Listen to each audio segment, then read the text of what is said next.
Hello, everybody. Welcome to a new episode of the Value Script podcast, where we bring value every episode for the everyday person. Today, we wanted to revisit a topic that we had talked about earlier, and I think we kind of missed the most important part, babe. Yeah. Let's do it. When we were talking about parenting and what kids need, and I think we missed.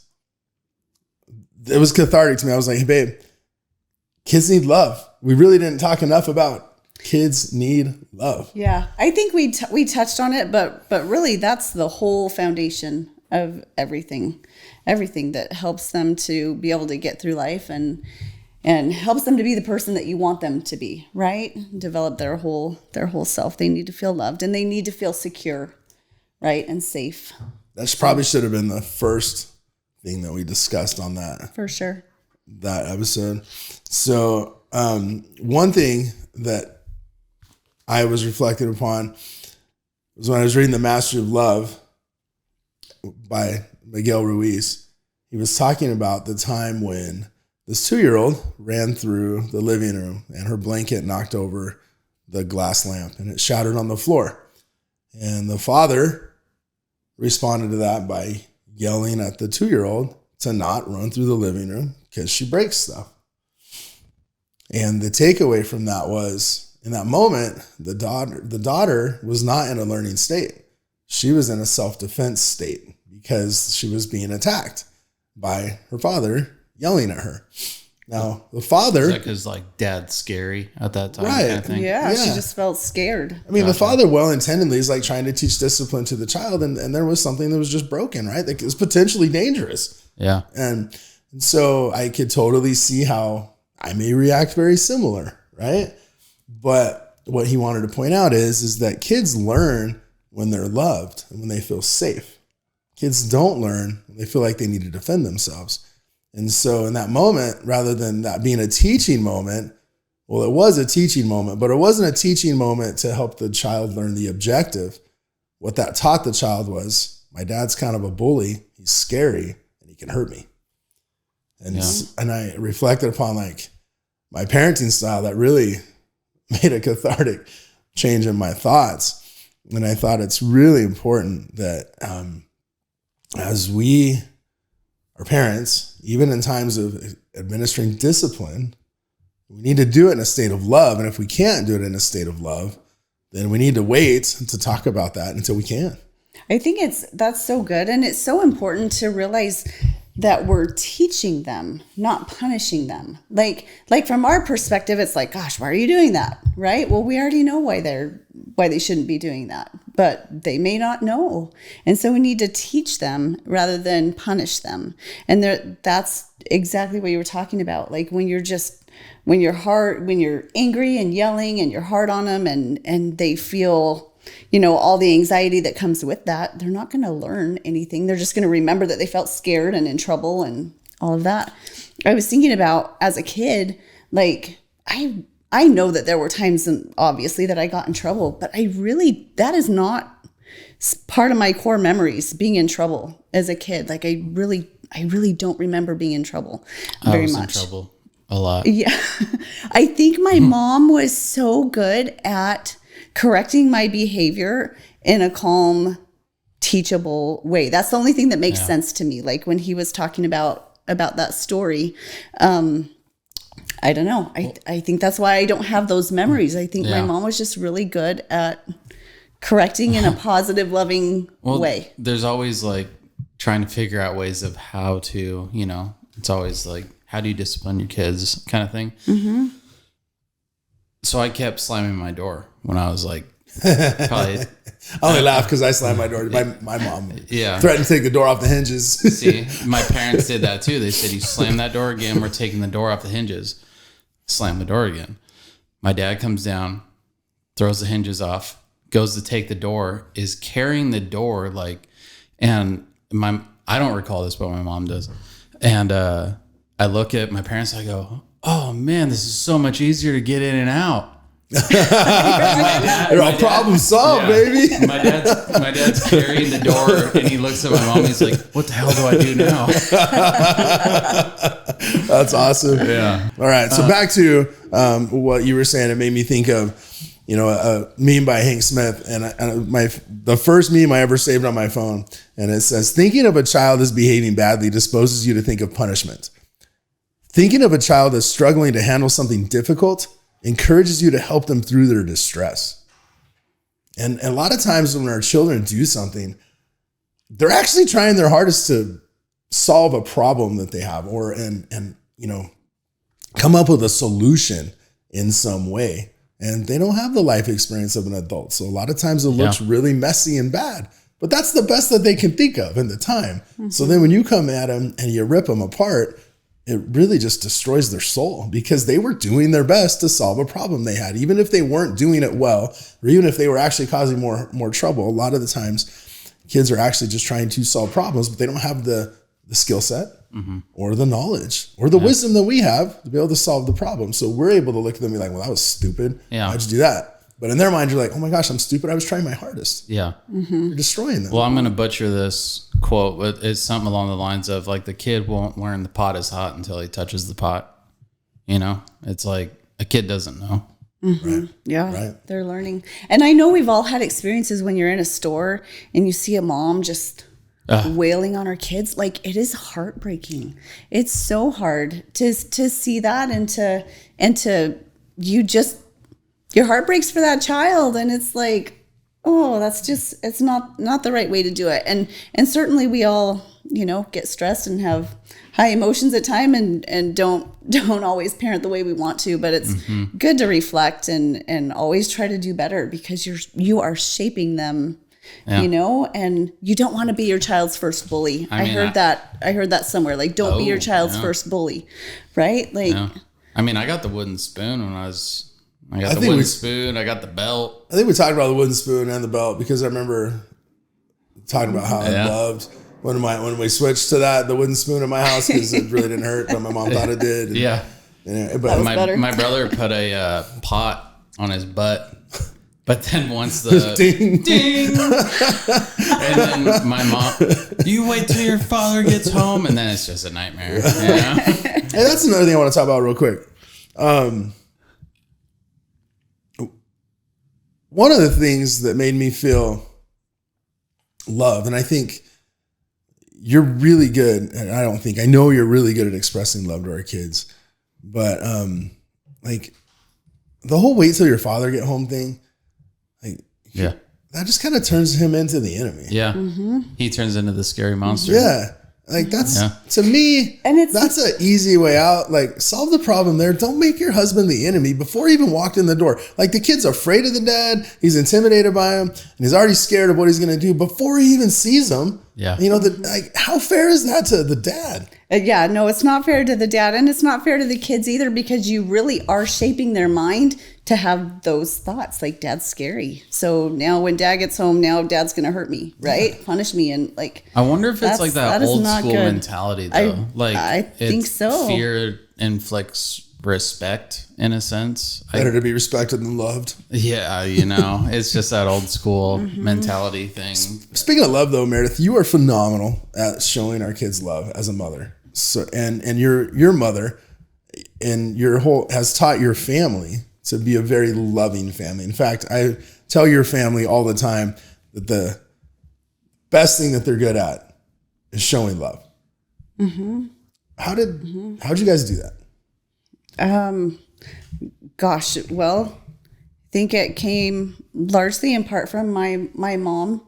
My dad is very loving and compassionate too, but just growing up in different dynamics, different home life. But my mom is incredibly patient. I think that's one thing that is a gift of hers. She's just very patient.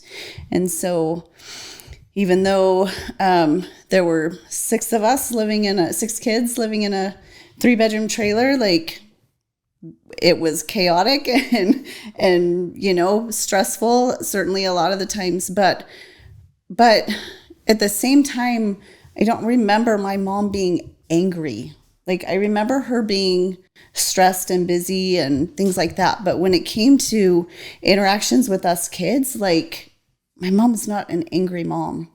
And so, I don't know. I think growing up, like, that's one thing as parents, we've got to remember, like, what how many what kids? 6. I'm the oldest of 6. That's impressive to have that many kids and to be able to still show love and like Patience. In close quarters. and to do it that well. Yeah. You have the look on your face. I'm just saying, we have 7 kids, and I don't, it's very impressive. It's very impressive. That's probably all I'm going to say right now. Yeah. Yeah, I don't know. My parents, I have amazing parents. They're Christ-like and loving, and I don't know. Just, that's one thing. Like, certainly my dad played a role in that too, but my mom was home with us most of the time when dad was working, of course, and so a lot of that came from her and just her example. I always knew, even when I was doing things that were wrong, I always knew that I could go to my mom and talk to her about it, because she wouldn't blow up at me. She wouldn't overreact even. She would lovingly help me through it. And that was huge. I think that's so important, because like, if you go to your parents and like, hey, I messed up, I need help. And they're like, yeah, you screwed up. I can't believe you did this. You're better. We raised you better than that. Are they ever, I'm never going back to, those kids are never going to go back to the parents and seek help. Yeah. And the same thing, like if your kid spills the milk at the table and you yell at them for how stupid that was and how they just need to not be so clumsy, they're not going to come to you when they have problems with their boyfriend or girlfriend or, or their friends at school, because they're going to think, well, I'm stupid and clumsy. I should just figure this out. Right. And they're not going to come to you with the big stuff if they can't even trust you with the little things. Stuff. Yeah. Yeah. I remember a story you had brought up a while back. I can't remember which kid it was, but you guys were starting to argue. Yeah. That kind of reminded me of like this. So I can jump into that too. So I was actually thinking of that too. So what you're talking about reminded me, unfortunately, of one of my worst parenting moments when we just come home from a youth activity. It was a Sunday night, and Macy was in the kitchen and said something, and I said something back to her, and she kind of snapped and started yelling at me. And I looked at her and I was like, oh, you want to yell? I'll show you who can yell. And then all of a sudden, and then I caught myself right then, but I had already broken her heart. I had already, gone ballistic. And fortunately, I caught myself in that moment, and I said, hey, wait, this isn't working. Let's decompress. Let's meet in the family room in 10 minutes. We came back. We watched something inspiring that helped us both calm down and feel, a spirit of love in the room. And then we addressed what was going on. And I don't even remember what it was. I have no idea either. I just know it got intense really fast. But I don't think that was one of your worst parenting moments. Oh, really? What was my worst parenting moment? Because you changed it around. All I'm saying is, actually. Oh, yeah, which one was worse? No, but Dang it. I mean, that moment was not good. But you turned it around, and it didn't stay bad, I think another thing that you're really good. Thank you, by the way. Mm-hmm. Thank you. I appreciate that. When you were speaking about the time you spend with the kids and the time your mom spent with the kids, and I'm going to tell a story about being present. But do you remember the Doug Fields lecture we went to, and he had these little stickers he hung out, and it was a bee with a little present that the bee was like, the bee was flying, but it was holding on to this present. Mm-hmm. And he was like, I went home and I was so proud of this design. I showed it to my kids, and my kids are like, oh, great job, Dad. What? Bee gift? Right. He's like, no, it's be presents. Be present. Right. Right? Like, dang it. So as parents, when you're there, he was really talking about relationships in general, but especially in parenting. But be present. When you're with the people you love, be present. Mm-hmm. It's more than just your presence. It's your being there, contributing. You're not distracted with your phone, not distracted with your email. You're not distracted with TV or watching the football game. And sometimes doing those things together as a family is totally great. But when your children want your undivided attention, and if you don't give them that presence, they're going to feel it. Mm-hmm. It's important to give them the presence. And when you're at the dinner table, be present. When you're playing a game with your child, be present. When you're outside playing the football with them or whatever, be present. It's very important to be present. Did you find the video? A jubilant Billy headed to the sideline with his hands raised, yelling, "How did I do? How did I do?" Dan thought the coach, "What do you mean? How did you do?" Mixed with emotions, he realized he was looking over top of his head at his dad, who had never made a game. In 5 years, he had not shown up, and Dad turned around and saw in the crowd Billy's dad standing and screaming, "You did great, son. You did great." I got to tell you guys, there's nothing more powerful to your children than when you are there as a father. It makes all the difference in the world. Man, I love that video. It really strikes a chord within me. Breathing technique, the puff. Emotional beast. Yeah, especially this week being an emotional beast. And but it takes me back to when I was in 7th grade. I was playing football, and my dad, football season was always during cotton picking season. And cotton picking season and then cotton planting seasons, those were seasons where there were times when I didn't see my father for 2 weeks at a time sometimes. And it wasn't intentional, but unless I went to the field and rode on a picker with him, or unless I was working with him, but during the school week, he would wake up at the crack of dawn. Sometimes he would wake up before the crack of dawn in the wintertime and go to the pickers, and they'd have to service the pickers, and then they could pick all day, but then they had to, afterwards, they were done picking for the day, they had to, do more service on the cotton pickers so they could pick the cotton the next morning. And it was a very intense time, and he would leave before I would wake up for school in the morning, and he would get home after I was even in bed at night. And in fact, one time I remember one day we had a football game, and it was during picking season, and I didn't know if my dad was going to be there or not, but I figured he would, because he was almost always there, almost always there. And in fact, I think he was always there looking back. But I was, that particular day, the game started, and my mom was there, but my dad wasn't. And we were playing, and all of a sudden, there was this kid he had always tried to bully me, even though he was smaller than me. And he would always try to intimidate me, and it was just this emotional contest. And I think because of the way he felt about himself inside and the way he saw me is the reason he reacted that way. However, he looked up and he goes, "Oh my gosh, look at Lonnie's dad." And I thought, "Oh, my dad's here." And I looked over and he goes, "Look, he's all dirty. He's covered in grease and dirt, and he looks like he's homeless. I can't believe he came to the game like that." And a friend of mine, thank you, Tate, walked over and was like, "Hey, where's your dad? At least Lonnie's dad's here." And I just looked at my dad. He was covered in picker grease, cotton dust. He was dirty. He was tired, but he was there, and he stayed and watched the whole game. And after the game, he came up to me and he gave me a hug. He told me he loved me. He told me how proud he was of me and how good I did. And then after that, he went on. We went home. I went home, and Dad went back to the field. And that 2 hours that he spent at my football game, it wasn't like he got to take 2 hours off. He had to spend an extra 2 hours that night. So instead of coming home at 9, he came home at 11 that night. And the next day, he still had to get up at 5 and go to the field. But that was a powerful display of love that always stayed with me, that he was there. And even though it wasn't ideal, he probably would have loved to have gone home and showered first. He probably would have loved to have gone home and put on something that was presentable, right? But what was more important to him than anything was that he showed up. Mm-hmm.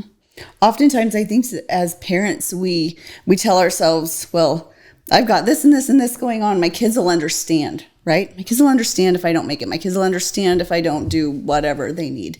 And they probably will understand, just like you would have understood had your dad not been there.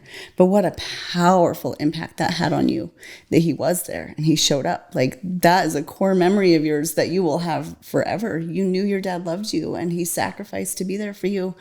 And due to his example, right. I pay that forward. I strive to make sure I'm at every one of my kids' activities and games and contests, and even when it's not a banner moment, just to be there and be present, even if it's not pretty and ideal. Showing up, being present, it meant so much to me. Yeah, beautiful. It's powerful. It's powerful. Absolutely. I think a lot of times too, kids don't necessarily remember the circumstances and exactly what was said or what was done, but they're going to remember how you made them feel. They will always remember how you made them feel. Mm-hmm. And take the time to help them feel loved, right? That's everything. Show them that you're interested in them just as a person. Sometimes we get so caught up in correcting behavior because we want them, we don't want them to be losers. To be good kids, and we want them to be well behaved and all the things, but it's important to show more just the love and praise them and get excited for them for the little drawing that they did at school. Like, it's so important that they feel that from you rather than just correcting bad behavior or inappropriate behavior.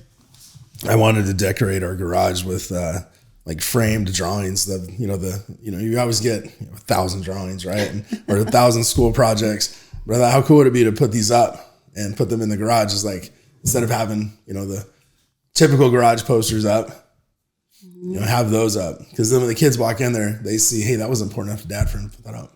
Mm-hmm. And when they get 100% on a paper, put it on the fridge, because that was an accomplishment. It was amazing. Right. Yep. Give them that sense of self-worth and that, excitement that they did something great and it's being recognized. I think the last thing we need to cover real quick, love, before we wrap this up, is that kids need not only love themselves, but they need their parents to do something for them. Model of good behavior, a good relationship. They need their parents to show them that they love each other. Mm-hmm. And the kids need to see that the parents are in love and that they have a safe, stable, calm home environment.